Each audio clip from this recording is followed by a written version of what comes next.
The following is a presentation of the Mat Talk Podcast Network. You've always got time for short time. Hey, it's Warren Lopez. David Taylor. Brent Metcalf. Johnny Hendricks. Tony Ramos. Bubba J. Mike Golick. Matthew Modine. The one and only Chael Sonnen. And you are listening to the one and only Short Time Wrestling Podcast by the often imitated and never duplicated Jason Bryant.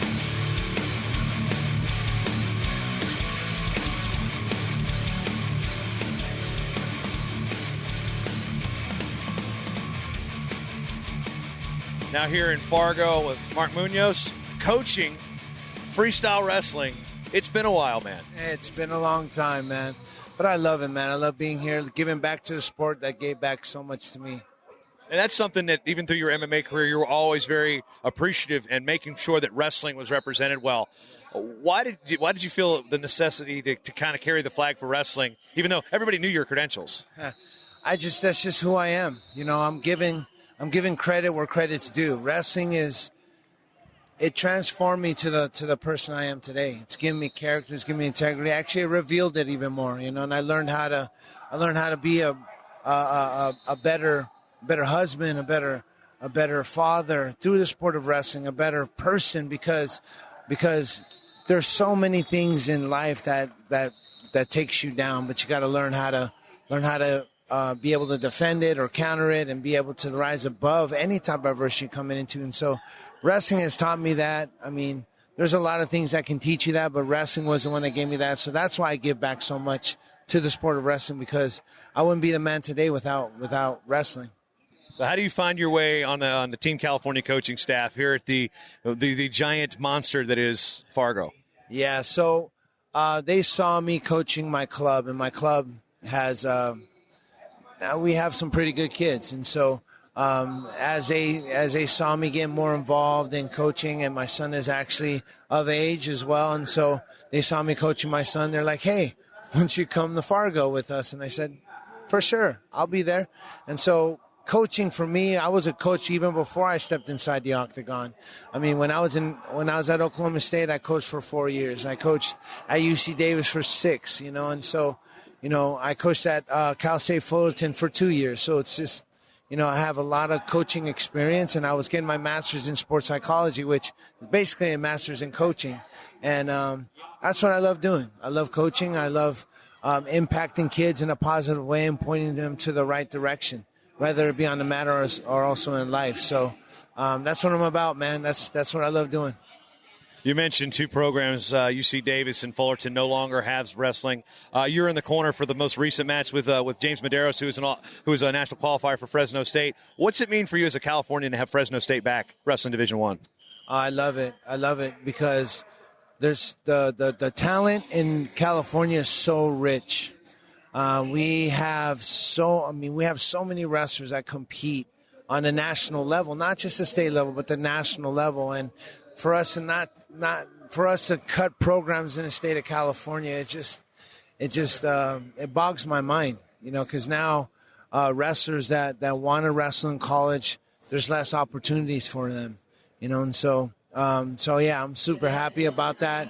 That they're back, and there needs to be more reinstated programs so that there's more opportunities for our wrestlers to go places, because there's only 10 spots, 10 starters that can start on a team, you know, and there's Stanford, Division I. I'm talking about Division I. There's Stanford and Cal Poly.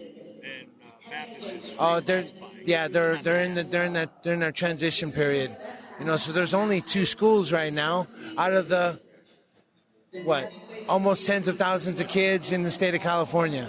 I mean, you think about it, it's like kids are going elsewhere to find their wrestling experience, and we can have it here in the state of California. So I'm super happy about that. But I'm not content, because I want to see more programs be reinstated. But I'm super happy about Fresno State. I really am. But I really would like to see more programs. One thing you've also been very proud about is your heritage in terms of, you know, where you come from. And when we work in new programs in California, demographically, the Latino population, the Filipino population, are typically you're smaller individuals. You might be the biggest Filipino guy in the world, but you're giving opportunities for athletes of those smaller sizes to compete, whether it be at the junior college level or now the Division I level. How important is it for that type of diversity to be so inclusive about, the Latino population, the Filipino, the Asian populations in California? It's very important for us because with the Latino population, the Filipino community, the Asian community, there's so many there's so many of us in the state of California, and we're not tall people. We're not really big, although I am big and I could have played football, but I did. I ate their food as well. But for me, there's a lot of opportunity that needs to be given to those types of communities, and so I believe that wrestling can give those types of opportunities. And because we're people that are smaller in stature, in wrestling it's a weight class kind of division in sport. There's a bunch of divisions and a bunch of weight classes, and so it's not built upon how tall you are or how big you are. It's built upon how smart you are and how you can use leverage and strength and timing to be able to take somebody down and score points. And so wrestling is more our kind of sport, I feel. And so I want to go back to the Philippines, and I want to be able to give to the nation of the Philippines and be able to let them know, like, hey, we need to be wrestlers, not basketball players, because the tallest person in the Philippines is, I don't know, like 5'11", so it's just a little shorter than you. Oh yeah, just a little shorter than me for sure. Now, when we come back to centering back to Fargo, you'd always known that this was a monster tournament in terms of, being an athlete. What did it look like for you the first time you came back in here as a coach? Be like, oh wow, this is big. Yes, I've always known that Fargo was huge, and wrestling here when I was a wrestler, it was, it kind of looked like in today's age, like there's a whole bunch of circles on the mat. It looks like a bunch of Pokeballs all over the place, like, oh man, this is like Pokemon heaven. But there were so many mats. It's the grand stage of this, and there's so many coaches that are here as far as college, and they're scouting and looking for new recruits. Just the level of wrestling here is so high in the high school and kind of middle school age kids that are here, wrestling cadets too. So I love this tournament because it teaches young men and women how to mature, how to be men and women of character, integrity, and leadership, to be able to rise above adversity and always press on and be perseverant. So I love this sport, man, and I'll keep talking about the sport, and I'll keep representing the sport to the best of my ability. And Fargo is those tournaments that kids look forward to compete in because they want to be the best kid, and Fargo is going to give them the chance to do that.